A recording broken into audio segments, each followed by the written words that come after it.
Стихия бушует по всему миру. В Якутии выпал неожиданный ранний снег, парализовав дороги и транспорт. Турция и Мексика борются с мощными наводнениями, а Индонезию сотрясло извержение вулкана Левatobi-Лаки-Лаки, выбросившего столб пепла на 6 километров. В Таиланде прорыв дамбы оставил под водой десятки общин, а в Чили торнадо разрушил более сотни домов и оставил без света целые районы. Это лишь часть катастроф последних дней. Подробнее в сегодняшнем выпуске «Горизонт событий». Приветствую вас, друзья! Ранний снегопад обрушился на Якутию. Северные районы республики, включая столицу, засыпало мокрым снегом. В связи с ухудшением погодных условий, Министерство транспорта Якутии отменило межрайонные автобусные рейсы на 20 сентября и утро 21-го. Отмена коснулась маршрутов в Хангаласский, Горный, Намский и Чурапчинский районы. В самом Якутске несколько городских маршрутов не вышли на линии из-за скользких дорог. На выездах из столицы, особенно по трассам в сторону аэропорта и пригородов, образовались заторы. Снегопад спровоцировал волну происшествий. За 20 сентября в Якутске и окрестностях зафиксировано около 10 ДТП, в основном из-за гололеда и летней резины. На шиномонтажах очереди растянулись на часы. По словам метеорологов, помимо Якутска, уже 10% территории России покрыто снегом. Высота снега местами достигает от 4 до 10 сантиметров. Снег также выпал на севере Сибирского федерального округа и на Таймыре.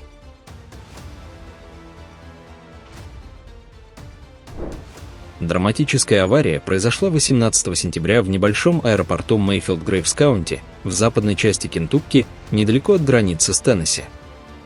Пилот небольшого реактивного самолета Cessna C-525 успешно приземлился, но не смог остановиться на взлетно-посадочной полосе. Машина пронеслась через поле, разнесла забор, пересекла шоссе и врезалась в угол жилого дома. Хозяйка, находившаяся внутри, чудом избежала травм, а пилот отделался легким испугом. Инцидент расследует Федеральное управление гражданской авиации.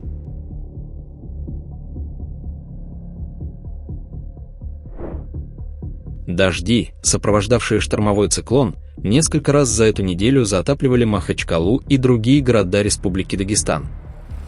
Под водой оказывались дороги, дворы, подвалы. В администрации города рекомендовали жителям Махачкалы для питьевых и бытовых нужд использовать бутилированную или кипяченую воду из-за возможного нарушения герметичности сетей водоснабжения. Также стало известно, что стихия разрушила 2 моста, временную переправу на трассе Маджалис, Варсит, Шиланша и мост через реку Шуразень в Буйнакске. Движение по этим направлениям перекрыто, автомобилистам приходится пользоваться объездными маршрутами. Непогода привела к аварийным отключениям электроэнергии в 73 населенных пунктах Дагестана. Как сообщает МЧС региона, в восстановительных работах задействовано 60 бригад энергетиков. В Махачкале из-за затопления подстанции 110 кВт Приморская принято решение ее временно обесточить. Из-за этого без электроснабжения остается часть жителей города. После стабилизации обстановки подстанция будет введена в работу, отметили в Дагэнерго.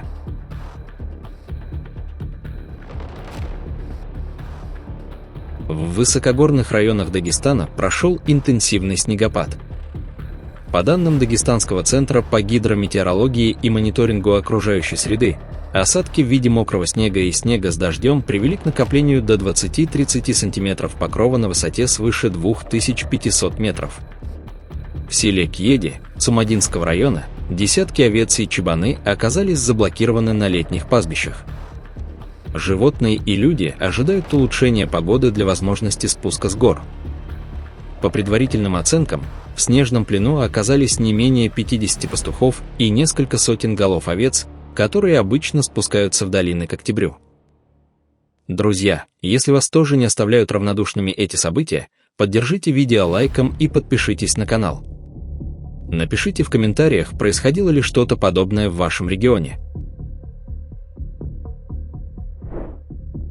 Вулкан Левatobi-Лаки-Лаки на острове Флорес в Индонезии вновь напомнил о себе, 19 сентября произошло мощное извержение, выбросившее столб вулканического пепла на высоту около 6000 метров. Сейсмологи зафиксировали вулканические толчки и лавовые потоки в кратере, но пока без значительных лавовых сбросов в долины. Облако пепла распространилось на запад и юго-запад, вызвав выпадение пепла в ближайших деревнях. Аэропорт Франсискуса Ксаверия Сида в округе Сика был закрыт до 21 сентября из-за риска попадания пепла в двигатели самолетов. Это затронуло десятки рейсов, включая внутренние линии на Бали. Уровень опасности вулкана остается на максимальной отметке с начала сентября, когда сейсмическая активность резко возросла. В целях безопасности для жителей и туристов зона отчуждения вокруг вулкана расширена до 7 километров, а в некоторых секторах – до 8.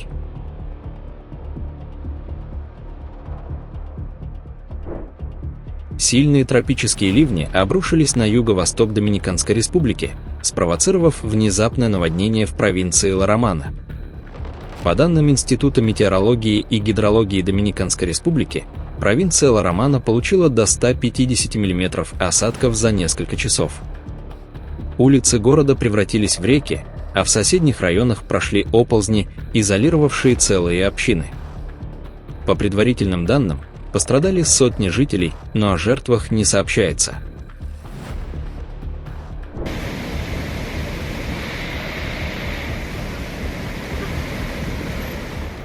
Сильные ливни обрушились на провинцию Ризе на северо-востоке Турции, спровоцировав мощный паводок на горных реках. По данным турецкой государственной метеослужбы, в Ризе и соседней провинции Артвин вылилось до 150 мм осадков за сутки.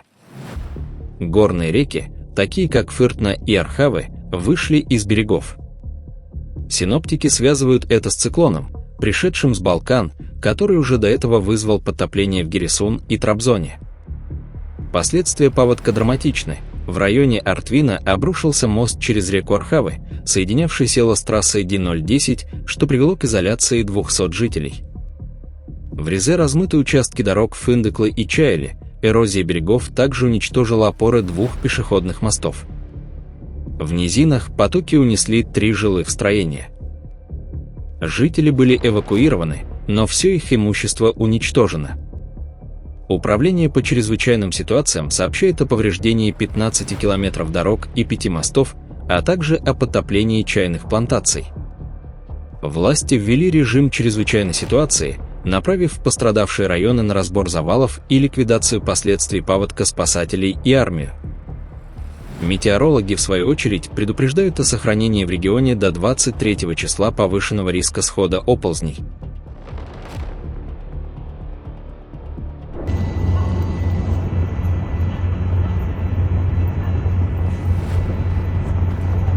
В ночь на 20 сентября небо над Северной Индией озарил яркий болид, который распался на светящиеся фрагменты перед полным исчезновением. Данное явление наблюдали жители Нойды, Большой Нойды, Газиабада и Гургаона. Американское метеорологическое общество и эксперты из планетария Неру в Дели идентифицировали объект как часть китайской ракеты-носителя CZ-3B, запущенной в 2024 году. Сообщается, что объект полностью сгорел в атмосфере на высоте от 50 до 100 километров. Космический мусор в последние годы становится глобальной проблемой. На данный момент на орбите отслеживается 36 тысяч обломков размером больше 10 сантиметров.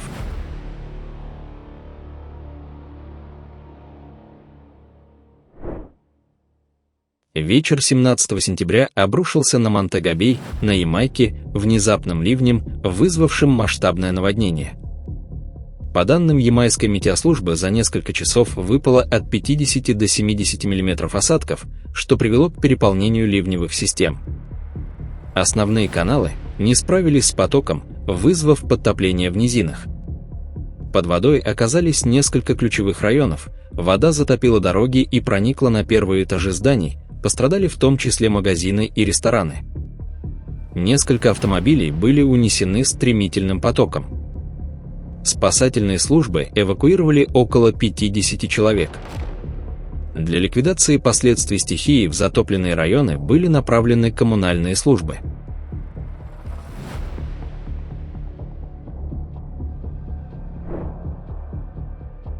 Вечер 19 сентября превратился в кошмар для жителей Пуэрто-Вальярта в мексиканском штате Халиско. Сильная гроза с ливнями и шквалистым ветром, достигавшим 60 км в час, обрушилась на прибрежный город. По данным Национальной метеорологической службы Мексики, тропическая влага, усиленная циклоном с Тихого океана, принесла в Пуэрто-Вальярта более 100 мм осадков за час, превратив улицы города в бурные потоки. Сильные разряды молний привели к отключениям электричества в центре и на севере города. Потоки воды затопили 42 дома, повредив мебель и технику, 15 автомобилей были унесены течением. Дополнительные проблемы создали падение 12 деревьев, блокировавших дороги, и 4 оползня, один из которых перекрыл движение в тоннеле, а другой заблокировал переполненный канал, усилив наводнение. Сразу после начала ливня спасатели и пожарные провели экстренную операцию по спасению 12 человек из домов и застрявших автомобилей. Власти города объявили чрезвычайную ситуацию. Метеорологи предупреждают о риске новых наводнений до 22 числа.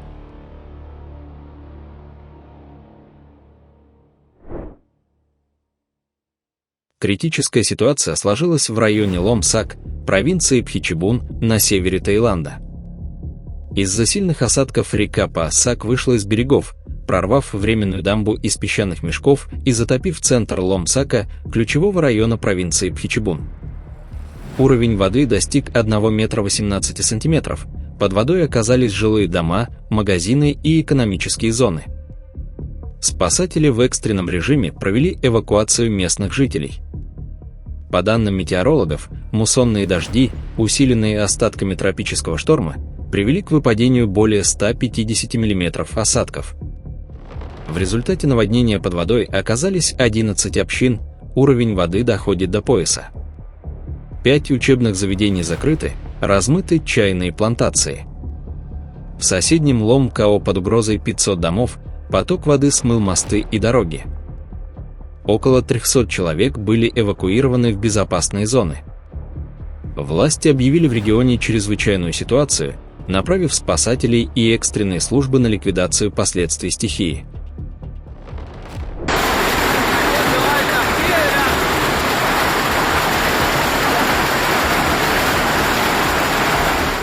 Мощная суперячейка пронеслась над сельскими районами провинции Буэнос-Айрес, оставив после себя хаос в Эль-Мангрулье, небольшом поселке в округе Саладилье. Служба метеорологии Аргентины заранее выдала оранжевый уровень тревоги для центральных районов Буэнос-Айреса, прогнозируя нестабильную погоду с риском града и порывами ветра до 80 км в час.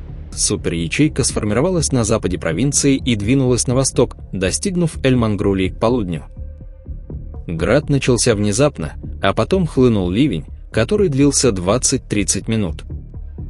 Град повредил автомобили, крыши сараев и жилых домов, а также сельскохозяйственные угодья. Урожай сои и пшеницы частично уничтожен. Суперячейка прошла около 200-300 километров, нанеся аналогичные повреждения в соседних муниципалитетах Ранчес, Хенераль-Альвеар и Чесакамус.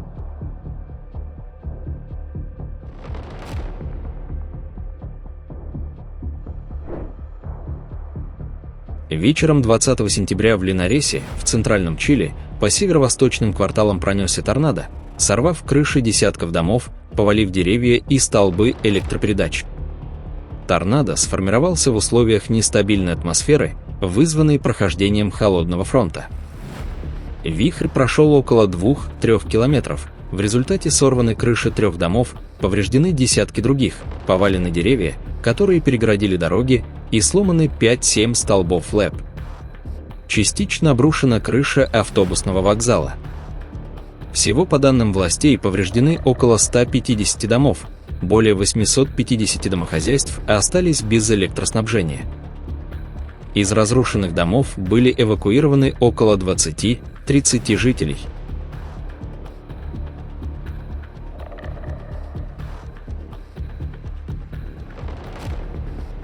Друзья, на этом наш выпуск завершен. Будем рады видеть вас снова. Подписывайтесь и до встречи завтра в новом выпуске.